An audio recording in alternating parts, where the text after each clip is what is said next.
അപ്പം നമ്മൾ വാഴച്ചാൽ വാട്ടർഫാൾസ് കണ്ടു കഴിഞ്ഞിട്ട് നമ്മളിനി നേരെ പോകേണ്ടത് ആതിരപ്പള്ളി വാട്ടർഫാൾസിലേക്കാണ്. ഭയങ്കര ബ്ലോക്കാണ് ശനിയാഴ്ച ആയതുകൊണ്ട് തന്നെ. അപ്പോൾ നമ്മൾ വണ്ടി അവിടെ പാർക്ക് ചെയ്തിട്ട് കുറച്ച് ദൂരം നടക്കാനുണ്ട്. അവിടെയാണ് എൻട്രൻസ് വരുന്നത്. അവിടെ വാഴച്ചാൽ കാണിച്ചെടുത്ത് അതേ ടിക്കറ്റിന് നമുക്ക് ഇവിടെയും ആതിരപ്പള്ളി എൻട്രി ആയിട്ട് കാണിച്ചു കൊടുക്കാം. അങ്ങനെ 2 പഞ്ച് ചെയ്തിട്ടുണ്ട്.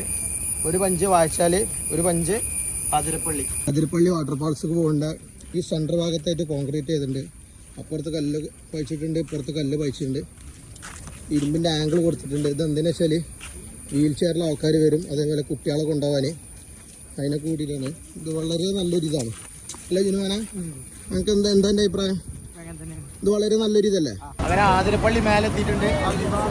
പെരൻ്റെ അടുത്തേക്കാണ് നമ്മൾ പോകാൻ പോകേണ്ടത്. ഏത് മലവെള്ളപ്പാച്ചിൽ വന്നാലും പൊളിഞ്ഞു പോകാത്ത പിന്നെ നോക്കി കണ്ട് പോരാ. പൊളിഞ്ഞാടിയിട്ടുണ്ട്. സദൃസ്ഥാനം അന്തംഗമ്മിയായിട്ട് നടന്നു പറയാൻ പറ്റില്ല. മേൽഭാഗം കാണുമ്പോൾ ശാന്തതായിട്ടൊക്കെ തോന്നും. പക്ഷേ ഇതിൻ്റെ അതിഭീകരമായ വേർഷൻ കാണുന്നത് താഴെ പോകണം. നേരത്തെ പറഞ്ഞ സംഗതിയിൽ ആർത്തിരമ്പുന്ന തിരമാല, അതേപോലെ ആർത്തിരമ്പുന്ന വെള്ളച്ചാട്ടം താഴെ പോയാലേ കാണാനുള്ളൂ.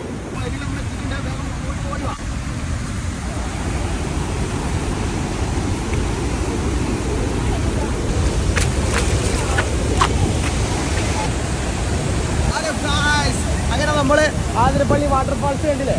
നിറഞ്ഞ് ചാടുന്നുണ്ട്. സംഭവം സെറ്റാണ്, അടിപൊളിയാണ്. എന്താ ഒരു ഗാംഭീര്യത! നിറഞ്ഞു കവിഞ്ഞു വൈകാണ്.